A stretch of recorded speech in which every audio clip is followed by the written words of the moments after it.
Okay, hi everyone. I'm Deepti. This is Maddie and Daphne. We have a small group today with Youth Disability Alliance. So we'll probably just keep this meeting short. Marian has joined us virtually. Hopefully other people do as well. So yeah, until now we were just talking briefly about what to do with Barbara Barnes' artwork that was on display in Perkins Library, but now it's been taken off for another exhibit.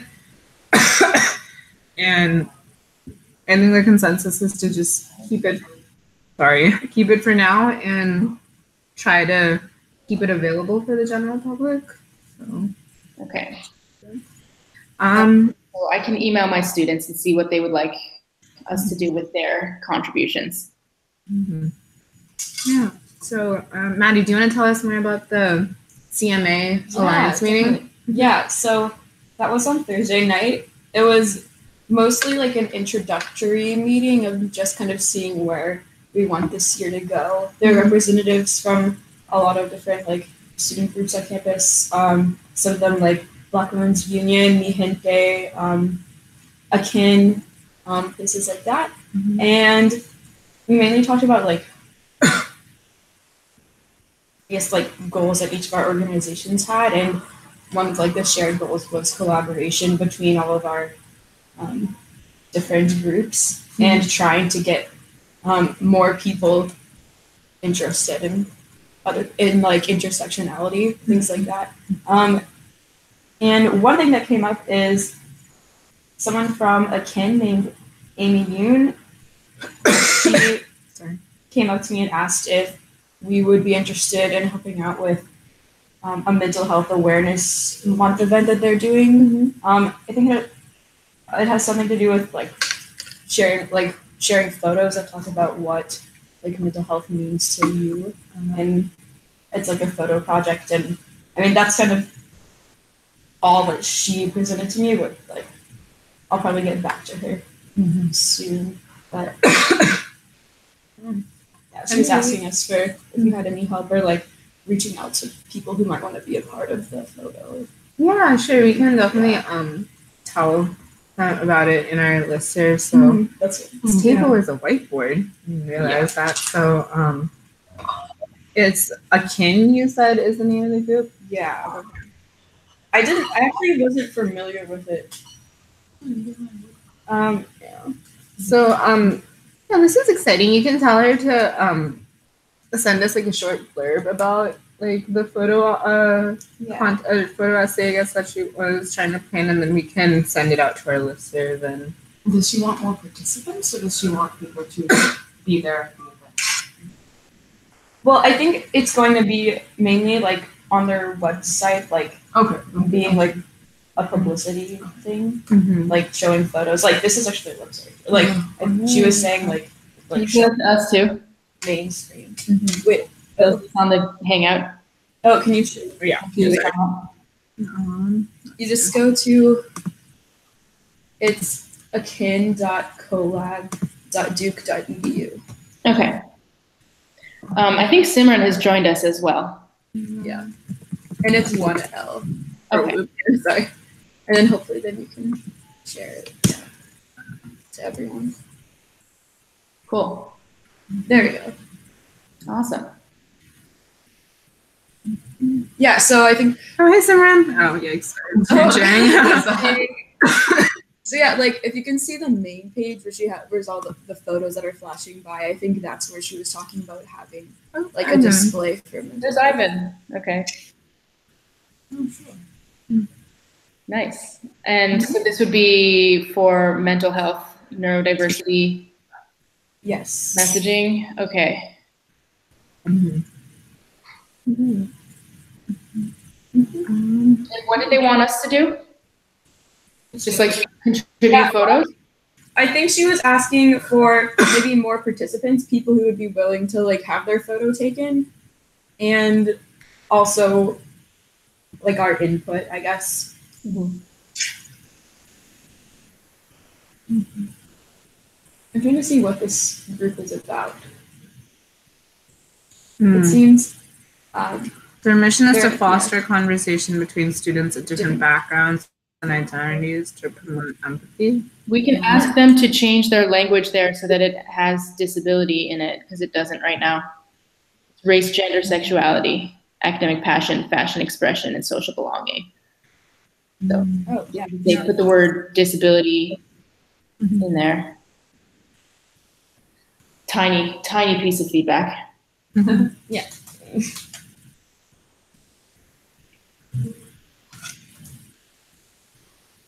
And these meetings are going to be monthly, or? The CMA meeting, the Student Alliance meetings are going to be monthly. Yeah. Okay. Oh, that's cool. Do you have a schedule for that yet? Yes. Cool. Yeah. Can you share that with me? Because one of my student groups, the ones that are working on trying to establish a community space for students with disabilities, they want to work with CMA on that, because I think that they have an idea that like CMA is a good place to go because they've established spaces in the past. So they might be the ones to go to for doing another one. And so they just think that that's their best collaborator on that. So they might want to go to one of those meetings and talk to them then. Sure. Yeah. Thanks. This is a nice website. I know, so much better than ours.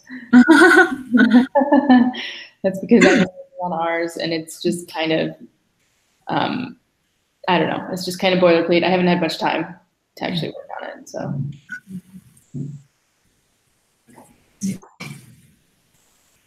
So that's good. Stop. Yeah, this document that I'm sending there's a little schedule at the bottom. It's only for the rest of the semester. Should I just send it to you? That's helpful. You can just email it to me. Okay. Thanks.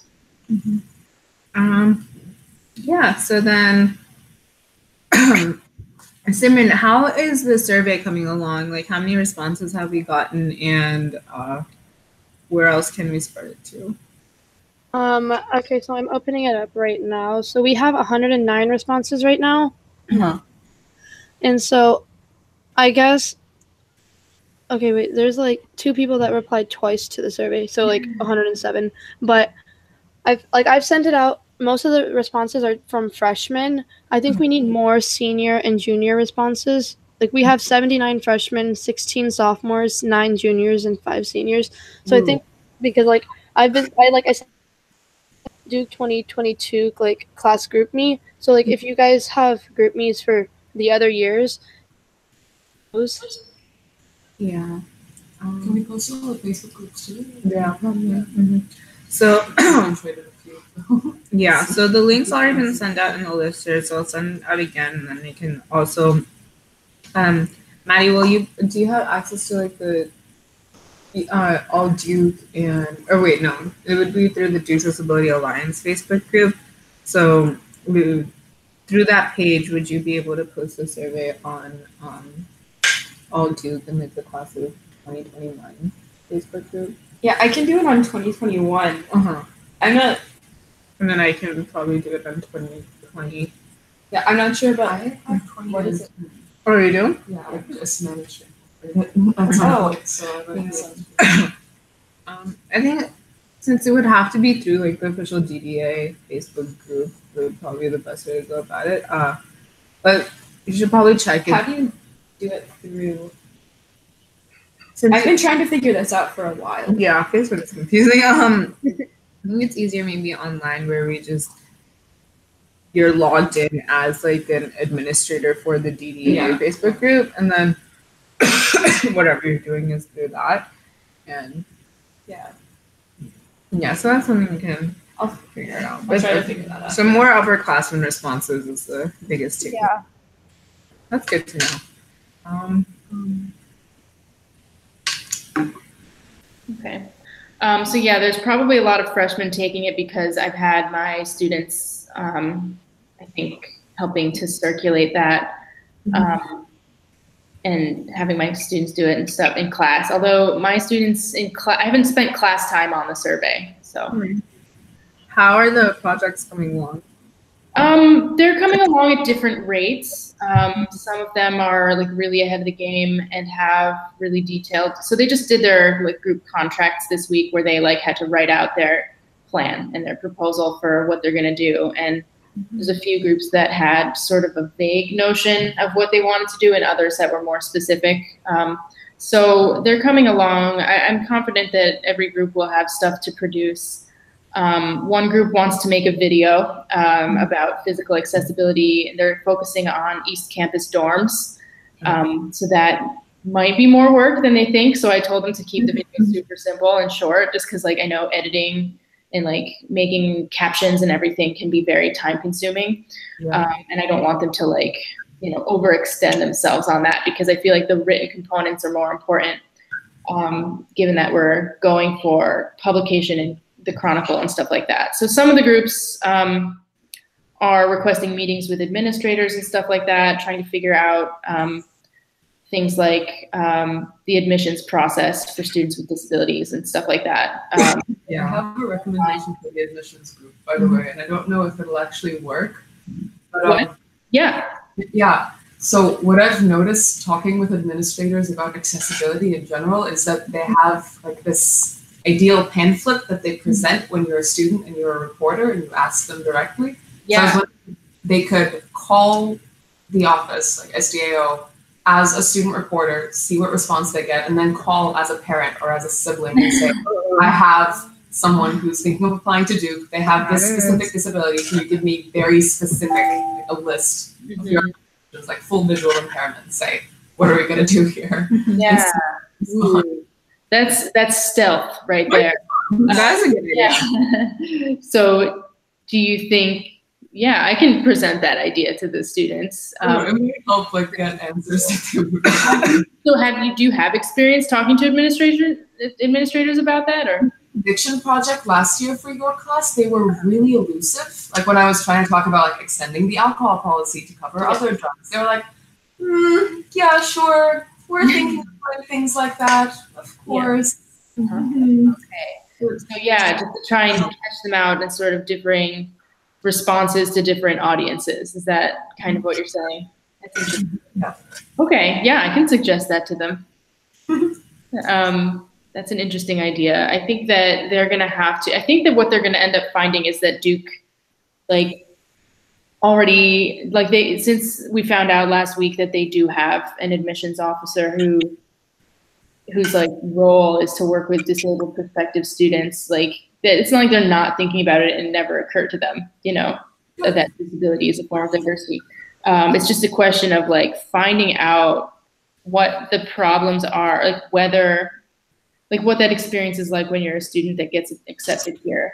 And I think it kind of ends up connecting to all the other issues. You end up finding out that, you know, it's not very physically accessible, or that your accommodations are, that there's no other deaf students on campus, or, you know, there's no ASL culture or community or courses, like stuff like that. When you find out those things, then you might decide not to come, or you might come and like it's just a really difficult experience. So I think that's what theirs is going to end up looking at. Like, okay, Duke is like, you know, they do pay lip service to it, to disability as a form of diversity. But when it comes to a culture change, like the necessary culture change that would be required to actually make it an inclusive space, they don't go far enough there. So I think that's what that project is going to end up taking shape as. But the ASL group, they didn't come to the DDA meeting last week. And I think that for that reason, they're slightly behind other groups regarding like their awareness about the work that's been done already, and how they can build on that work rather than repeating it, you know?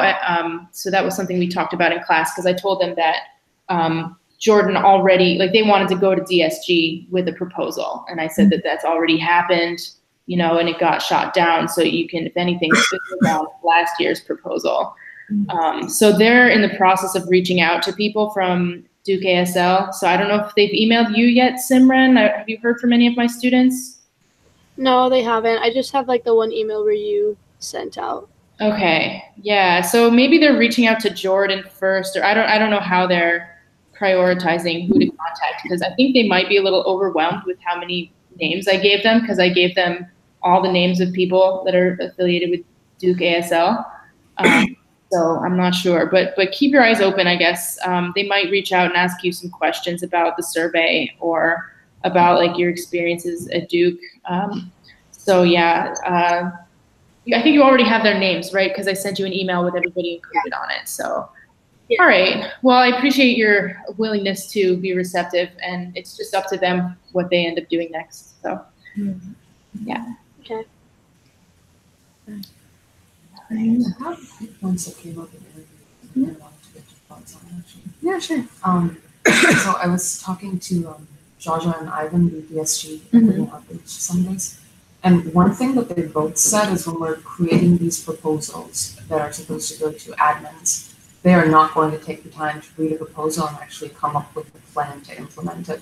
So one thing that they said was like, have everything down on that proposal down to like the exact feasibility plan so that they can't reject it on the basis of saying, well, we just don't have time to deal with this. Yeah. So especially with things like push buttons. As students, renovation is pretty recent.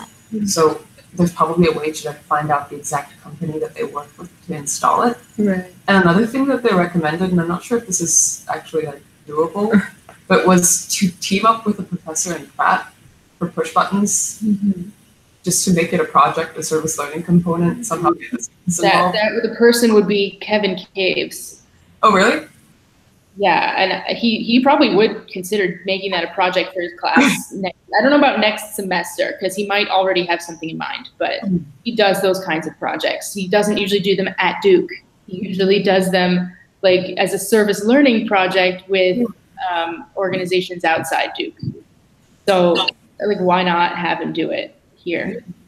Yeah, so that was one of the recommendations. And the other thing was reaching out to other student organizations to make sure they're holding their events in accessible spaces. Duke Life just had a GBN, the low-income first-generation, engagement. And I saw their message on Facebook, and it was in languages.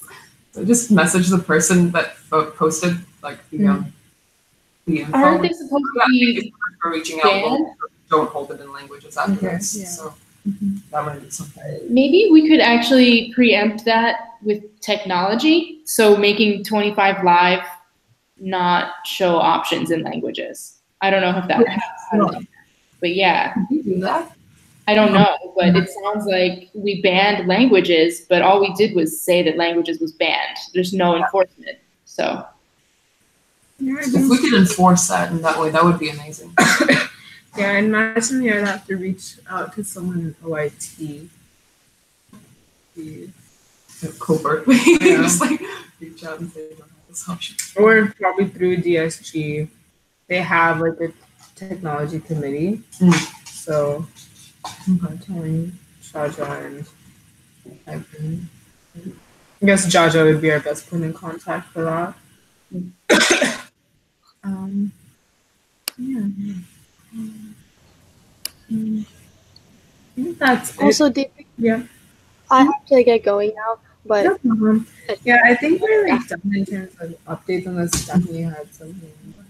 I was just wondering if I could get some of the results. Simran, you have to go. yeah. Well, thanks for joining us. And So let me know. Daphne wanted that you want some. What? Some of the answers to the surveys would be really helpful, like some of last year's answers even, just to add into the article. Oh, yeah, I can send you that stuff. Yeah. If you can do that, that would be really helpful. And Simon, do you think you could send us the responses that you have so far? Yeah, sure. Yeah, that'd be. Yeah, I'll do that. All right. Thanks, Simran. Have a good rest of your day. Okay, you too. Thank you. Yeah. All right. The languages is an option. Yeah, Thank you for reaching out And to it's them. really weird because they work with the Office of Equity and Outreach. Sorry, Access and Outreach? Yeah. Access and Outreach. Wow. So it's like, that's ironic. Yeah. They said they'd be considered for other.